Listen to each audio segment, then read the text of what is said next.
not having a very good day today. I'm just kidding. I can't find my laptop. I've been procrastinating on a bunch of stuff that I need to do. And I was like, all right, cleaned my house yesterday. I'm gonna start doing whatever I procrastinated on. And then I can't find my laptop. You see that? Do you see that? That's what makes me angry. And my toddler, I don't know what he was complaining about. Right now he's complaining about something. And I was like, should I do a video? But then I'm like, no, I need to push through. I need to push through the uncomfortableness of maybe, should I do a video? Should I not do a video? So I'm going to just do it. Because I tried to do it before and it didn't work out for me. So here I am, trying to do it again. So it's going to be a much shorter video, probably. I don't know. I'm going to give myself 30 minutes, maybe.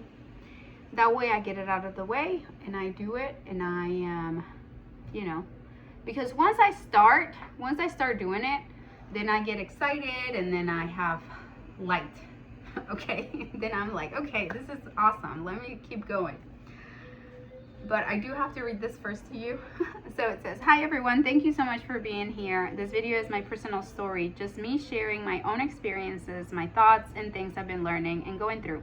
It is not psychological advice, therapy, or professional guidance of any kind. I'm not a licensed therapist or counselor, and nothing I share is meant to replace professional help. Everyone's journey is different, so please take what resonates and leave the rest. If you're struggling, I encourage you to reach out to a qualified professional who can support you. This is simply my heart, my truth, my story. I hope it brings you some comfort or connection. Thank you for listening. All right, so last time we spoke, we are going through the big five, all right? And it's gonna get more interesting as we progress, but I first have to start with this because this is what my heart desires, so that's what I'm gonna do. So I'm gonna give a little bit of a summary of where we're at. So the big five, guys, all right? This is in personality psychology. The big five is one of the most robust, most data-driven, most provable, most anything that you want to tie it to in psychology, all right? This started from the ground up. So what did this mean? This means that a clinician or psychologist didn't create a theory and then started from his own personal experience and try to apply it outward. It means that it started from the ground up. It started by saying, what are the behavioral traits that create personality? And let's look at the dictionary and see, and then start limiting, or not limiting, start canceling out words that mean the same thing, right? But they are different words. And so this started in 1884 by Sir Francis Galton, British scientist. He worked on other stuff, but he's the one that first thought of the idea that psychology could be more scientific than theoretical. Okay, you know what I mean. And so that was in 1884. 50 years later, the first people that went on to try to do this were Allport and Goldberg in 1936. They took the dictionary, worked with interns, and started with 500,000 words, all right? This is Allport. I don't have a picture of the other scientist, Goldberg, there's no photo. So they started 500,000 words, narrowed it down to 18,000, narrowed that down to 4,500,000 words. All right, so they did that. Then they left that project. And then in 1940, all right, in 1940, Raymond Cattell took on the project again. He took the 4,500,000 words and reduced it to 16 primary personality factors. And in 1949, he published the first personality assessment. And what was his motivation? And this is Cattell. His motivation was that he wanted something that was, he wanted something that was precise, mathematical, replicable, and useful. He wanted that. So it took him 10 to 15 years. He collected data from over 10,000 people, and then he came up with this assessment. All right, 16 personality factors called the 16 PF. Okay, so that was in 1949, right? After that, what happened? After that, something very interesting happened. Everybody started, I think his test was well received. People started using it. But then in 1961, the U.S. military comes in, right? And the U.S. military assigns two U.S. Air Force psychologists not named Toops and Crystal. Don't have a picture of them. And they work for 2 years. That's all they do. They work on for 2 years to try to see if these 16 words can be even more simple and can be even more narrowed down. And it takes them 2 years to come up with the first time ever that they came up with five words using all sorts of different mathematical ways of doing things. And it was the first time anybody ever came up with the 5 words. Again, I want to re-emphasize how just like mind-blowing this is. We leave it at 45. Okay, we start with 500,000 words. We go to how many? 18,000 words. 4,500,000 words. 16 words. Then these 2 U.S. Air Force mathematicians. I think they were mathematics as well. Yeah. Yeah. They go down to 5 words. 5 words to describe personality in humans. Amazing. All right. Now, their paper was not public for, I believe it was 20 years. Yeah, for 20 years. So their findings stayed classified in the U.S. military information. Their report was technical. Think user manual. That's what a technical report is. And whenever I was doing my own research for the Big Five, I thought this is where it really gets super interesting, that once this hits something like the U.S. military, it has to be even more precise. So it has to be even more precise. That's when I thought, wow, that's when it really, because this is the first time that the question they were asking a different question, and they didn't set out to rebuttal or debunk Cattell's questionnaire. They were doing something internal. Nobody really knew about their work. They were looking at, their question was, when you look at personality ratings broadly, what is the simplest, most stable structure that keeps appearing? That was their question. And so they came to the first time that the 5 words came, okay? But they weren't known as the Big Five. Nobody really framed them that way. These are their findings. So what their 5 words were surgency, which later became extroversion, agreeableness, dependability, which later became conscientiousness, emotional stability, which later became neuroticism, and then the 5th one was culture, which later became openness. That was in 1961. 1963, 2 years later, a guy named Warren Norman, he was an academic psychologist at University of Michigan. He read the technical report and he wanted to test it. He wanted to see if he was able to test the findings, and he came to the same 5 broad factors consistently across his samples. And he published an article on the Journal of Abnormal and Social Psychology. And so the main thing that Norman did was he took this paper that was completely hidden into the psychology world, and then he said, these are the findings that these 2 guys came up with. All right. So what Warren T. Norman did was that he took this technical report from the U.S. Air Force classified information, and he brought the findings, not the report itself, he brought the findings onto the psychology world, and he published this paper and said, I did my own research, I did my own data analysis, and I came up with the same conclusion, that these 5 words are the ones that keep reappearing. And then so he proved the structure wasn't just military artifact, it kept appearing in everyday social settings. Okay, now that was in 1936. In 1981, almost 20 years later, Mr. Goldberg is another person that comes up. Okay, he was another important figure in the Big Five.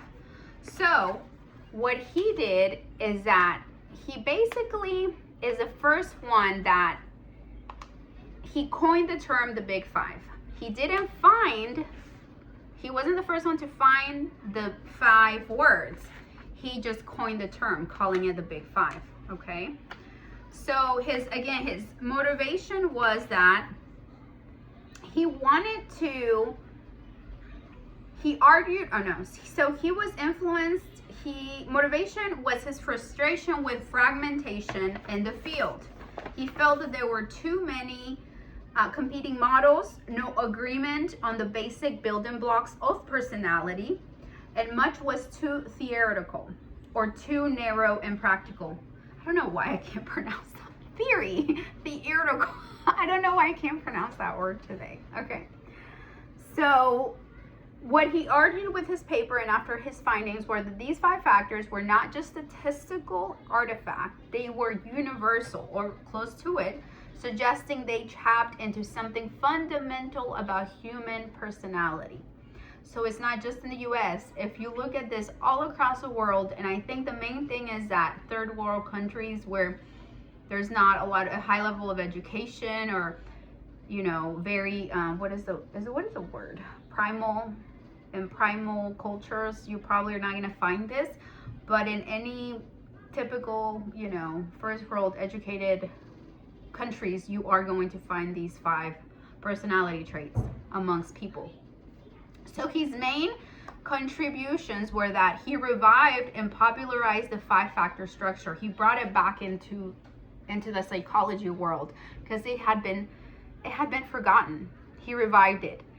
And then he conducted extensive empirical work in the 80s and 90s and refined it. So he kept testing it over and over again and coming up with the same big 5 factors.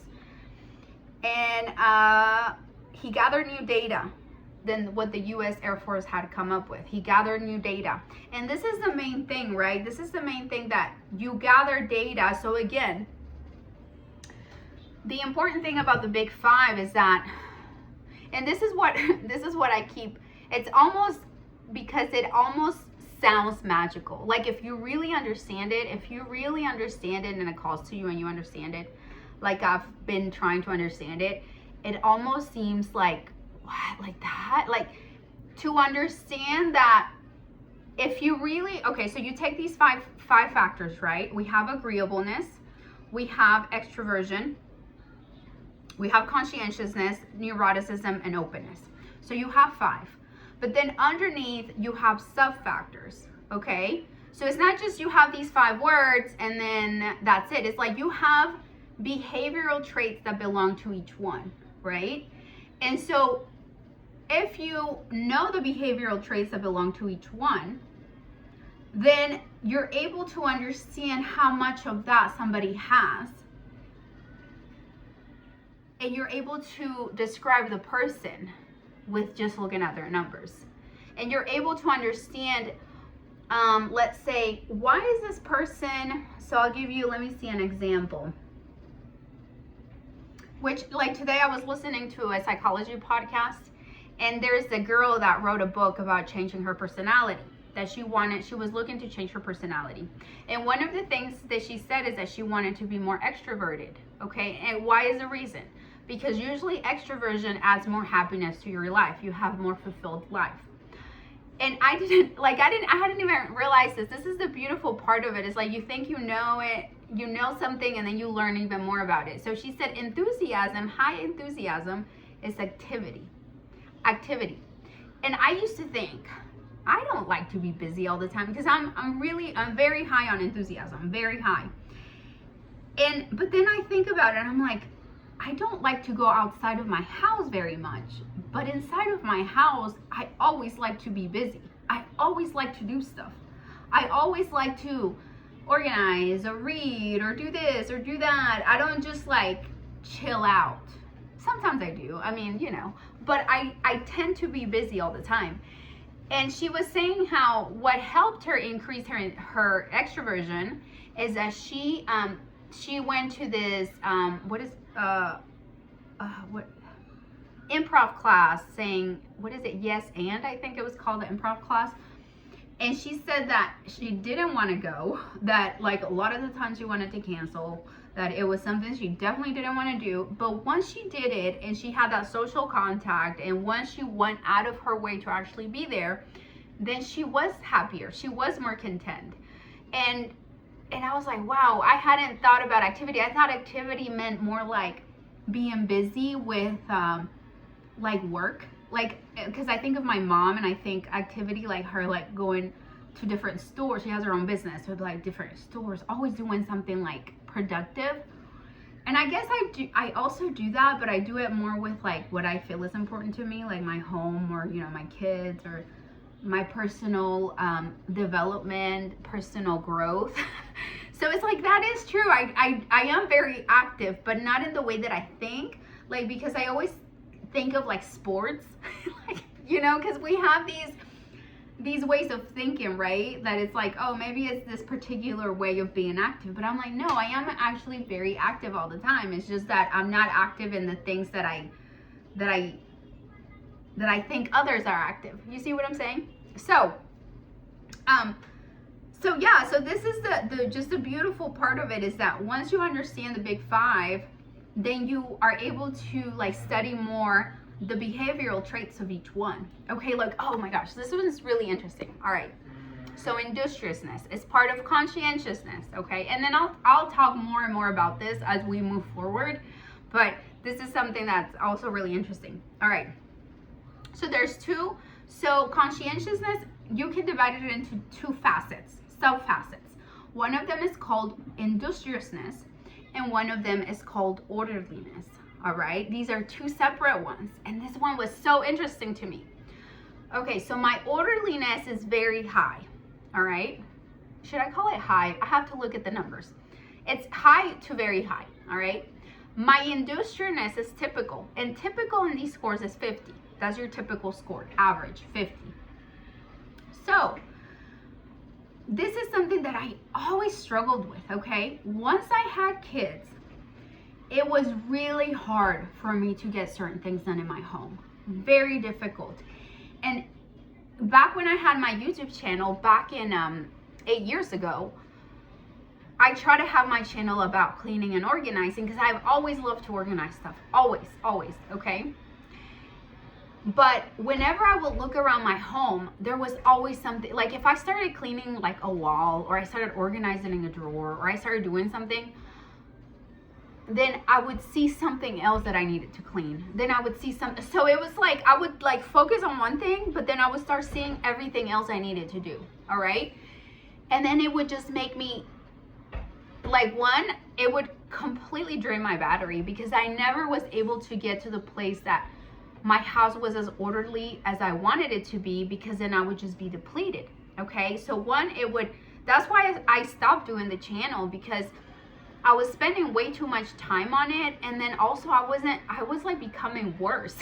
I felt like I was becoming a worse person, because I wasn't happier about cleaning my home and organizing. I was just like putting more pressure on myself, and then thinking I wasn't doing enough, because I want to talk about cleaning. I want to talk about what you're supposed to do. Yet I felt like I wasn't being truthful, because I never was happy with how my house looked. You see what I'm saying?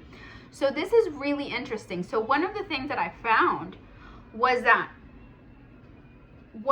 because my traits, my conscientiousness trait, my trait of industriousness, so industriousness goes to your goals. Okay, you think about it as a battery.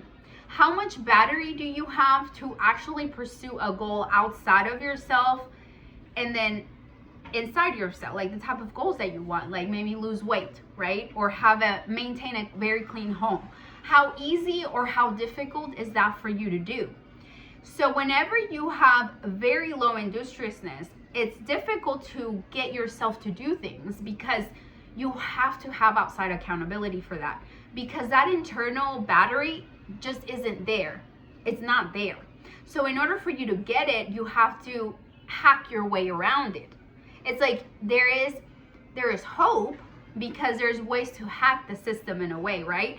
But the beautiful part of the personality psychology is that you take this test and you say to yourself, this is something like I struggle with this so much and it's causing me a lot of internal pain, right? A lot of internal rumination, or like I feel shame about it. But I don't know how to fix it. Why do I keep doing this to myself? Or why do I keep doing this to other people?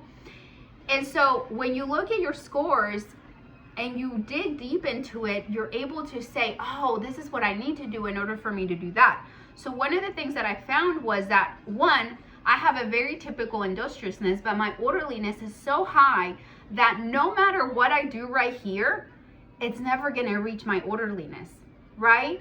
So what do I need to do in order for me to be content with my orderliness? How can I hack this? So one is decluttering my home.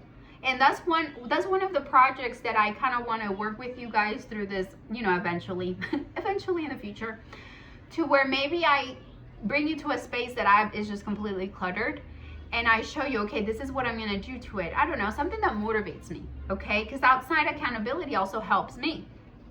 So one, that's why minimalism, and that's why if you've always been drawn to minimalism, that is why.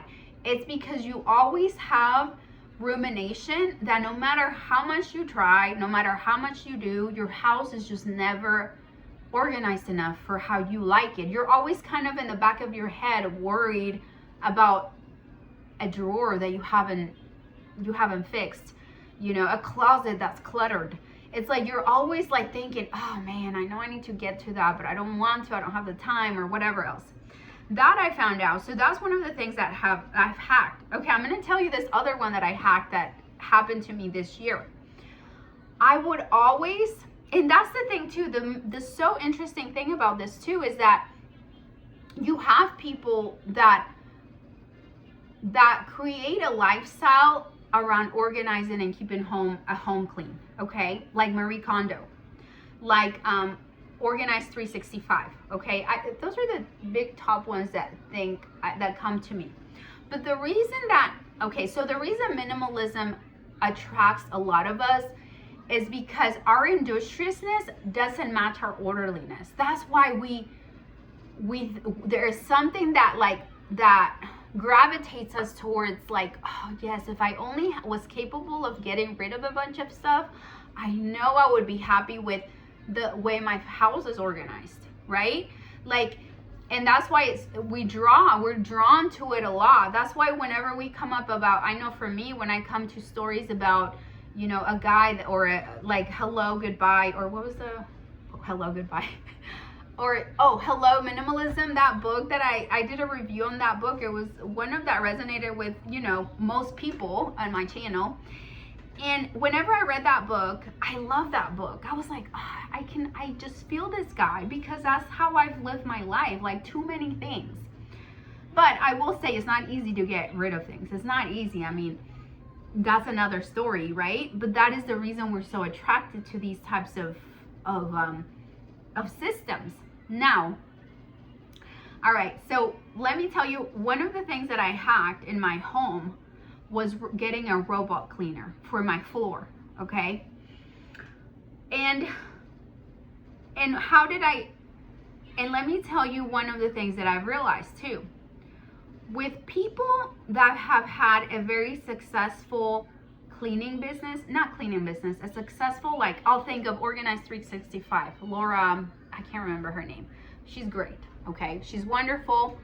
But let me tell you something, because she had an episode about how she didn't like her robot cleaner, how it just was like too much of a mess, like too much of a technical thing for her, that at the same time she's just kind of like, it's good for me to vacuum, it's good for me she said it was good for her to it was good exercise for her to like do whatever she needed to do, right? And I remember listening to that video because that was around the time that it was a podcast episode. It was around the time that I wanted to get myself a robot vacuum because I've heard great things about it. Oh, I saw this TikTok on it, how it cleaned the space really well. And I was like, is that how good they clean? If it's really that well, I might get one myself. And then when she had that episode out, I was like, well, maybe I don't need it. Because she was just saying how it's not worth it, right? But then at the same time, I was doing this research with the conscientiousness. And so I understood something. Anyone that you see online, that you see that they have a successful business, especially about organizing a thing or the home or stuff like that, you have to really, and that's the thing about self-help books, that's the thing about people talking about self-help, is that in order for somebody like Organize 365 to say, I don't really need that robo vacuum, is that because she is and then if she's able to push through, like she has such a great business, right? She's a person that again, conscientiousness is made up of two things, okay? Industriousness and orderliness. Orderliness is how you like to see order around you, is how peaceful you are on the inside once the house is ordered. Industriousness is how good you are, how much battery power do you have inside of yourself to reach your goals, okay? And this is not just about cleaning your home. This is about life. This is about marriage. How much battery power do you have to work through your marriage if you have trouble in your marriage? How much battery power do you have if you see that your child is struggling through something? How much power do you have to actually try to understand him? What's another one that you wouldn't think about it?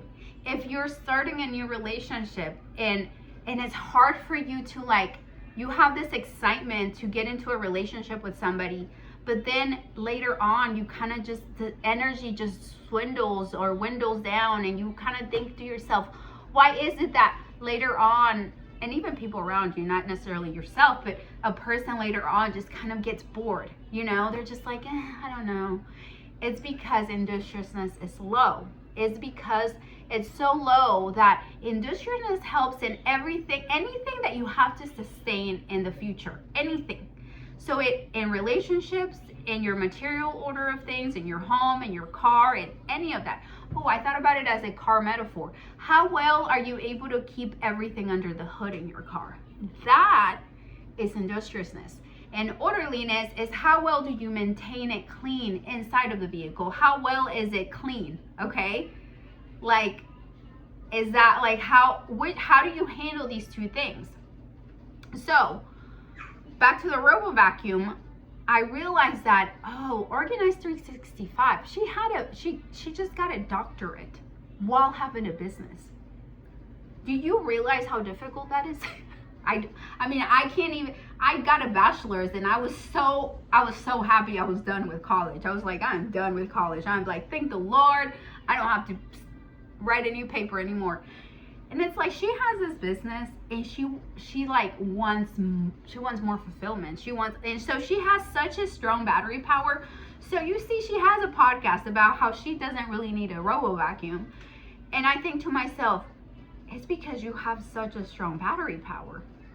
And I'm, on the other hand, I'm very typical. That's why with this YouTube channel, it had to be easy.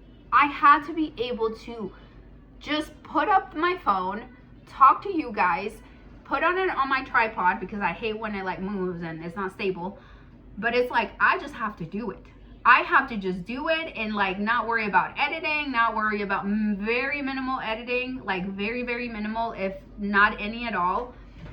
Because in order for it to be sustainable, that is how I have to hack it. And when you know your level of industriousness versus your orderliness, then you're able to understand yourself more. And so I ended up getting the robo vacuum, and it helped me so much, because before I would have a lot of rumination. I bought a carpet from Amazon. One is that really low pile carpets, and when I would vacuum, it would get stuck like the vacuum would like suck up. Oh my, and I hated that noise. Like the noise that it would make, it like give me like stuff in my stomach. And I would always be like, I wonder when I'm gonna mop. I wonder when I'm gonna vacuum. I wonder when I'm gonna sweep. All day, all the effing time. Okay, all the time. I would think about it. And when I got this robo vacuum, I was like, when did, oh my gosh, I don't have that rumination anymore. I don't have any constant rumination of when I'm gonna do this, when are you gonna do that? It went away completely. And you see, this is where I'm saying, when you understand your traits, then you're able to really look into things that actually help you. Because let's say I would have not known that about myself and I would have never gotten my robo vacuum. If I had listened to Laura, because she has high industriousness, that's who she is. You know, and she's not doing it like with intention of saying don't get one, but it's like when you look up to somebody, then you think, oh, maybe I shouldn't get one. She knows better than me, you know, but then you really have to ask yourself, like, but am I like her? And that's the thing, that's the thing, that there's a lot of systems that are really good and can work for a lot of us, but that's why, like Marie Kondo, that's another one. You can already know that she has super high industriousness and very high orderliness. That is why she says you just do it, because she doesn't know any other way. She doesn't know any other way to just get through doing things, right? There's like no excuse to why you can't just spend 20 hours looking through items and figure out which one's best. But then when I did that, I remember it took me 2 hours, but like 2 hours I was done. And I was like, I am so exhausted. I cannot think of any more items that I want. Like I'm just done. And that's why it does work for some people, because I'm sure there were people maybe that had very high industriousness and they were trying to figure out how to fix their home, and it was something that was bothering them, and they did it, and then Marie Kondo changed their lives. And then you read the book like that, and then you're like, but that didn't work for me, so what's wrong with me? Like, you start questioning yourself, and it's because you have to understand who you are first in order for something to work for you. All right, so back to Mr. Goldberg. I know I'm all over the place, but here he is again. And so in 1981, he brought the big 5 factors back into, he revived them. And then one of the other things he did is that he developed what is now widely used as adjective-based marker scales. They are 20 words per item of the big 5 that are unipolar, which means that each word stands alone on one end of a trait rather than bipolar pairs like outgoing versus shy. So it's like one word per trait pool. So he gives you 10 positive and 10 reversed ones, all right? So it means that if you use one, just do some research. I don't know. I didn't really. But that was very profound what he found. So I'm going to read to you the 100. I wrote them down here. I'm going to read to you he did this in 1992. And these are widely used. I think they're, what did it say? They are public domain, free to use. And he came up with those. And then after he wrote his paper, after he did the findings, this was, yeah, so let me read them to you. All right, so we're going to start with agreeableness. Agreeableness. So what's very high on agreeableness? Kind, sympathetic, warm, helpful, cooperative, trusting, pleasant, good-natured, agreeable, gentle. What's the reverse? Cold, unsympathetic, unkind, harsh, uncooperative, and pronounce it. Distrustful, disagreeable, quarrelsome, critical, and selfish. That's agreeableness. Then we're gonna go with conscientiousness. Super high in conscientiousness. Organized, systematic, efficient, practical, careful, dependable, responsible, thorough, reliable, conscientious. Reverse. Disorganized, disorderly, inefficient, careless, irresponsible, undependable, impractical, haphazard, sloppy, inconsistent. Extroversion. So this is the third trait. So we went through agreeableness is one, conscientiousness is another one. Third trait, extroversion. What describes a very extroverted person? Talkative, extroverted, bold, assertive, active, energetic, sociable, outgoing, enthusiastic, gregarious. What's the reverse? Super extroverted person? Yeah. So what's the reverse of that? Quiet, reserved, shy, silent, withdrawn, introverted, timid, bashful, inhibited, retiring. So let's see. All right. The fourth one. Now we have neuroticism. And neuroticism is the only trait that's a little bit reversed in a way. Okay. That's the only one that once you get to know the big five, the reverse is neuroticism is a little bit reversed.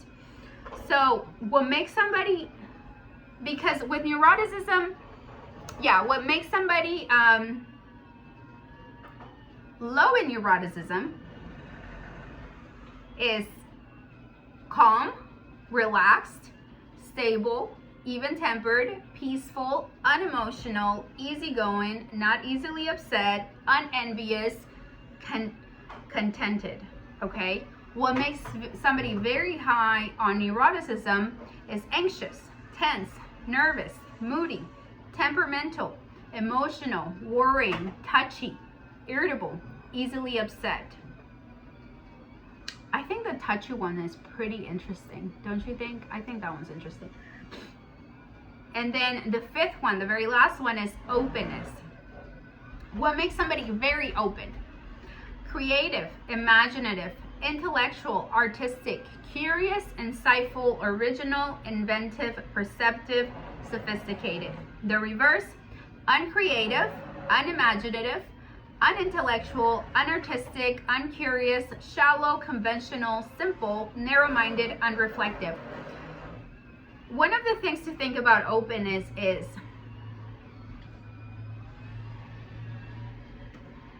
it like, do you like to think about abstract ideas, or do you have a lot of imagination? I think that's one of the things too. Openness was the one that it took me a while to understand, but that's the main thing. So openness, yeah, openness is, are you imaginative? You know, like, do you like to imagine things? You know, think about, I don't know. And then low on openness is, you just like to see what's concrete. You just like to look at the concrete, think about the concrete problems, and not really like think outside of that, you know. All right, so those are the 20 adjectives on a polar, 1 word per trait poll. And I will leave it at that for today. That's 30 minutes. That's 30 minutes. I think this is gonna be about, I think that's good. That I did my goal with you guys. I did a video today, and I'm gonna try to find my laptop again and see if I can find it. What else? But I hope you guys have a great day, and thank you for hanging out with me for a little bit. All right, bye.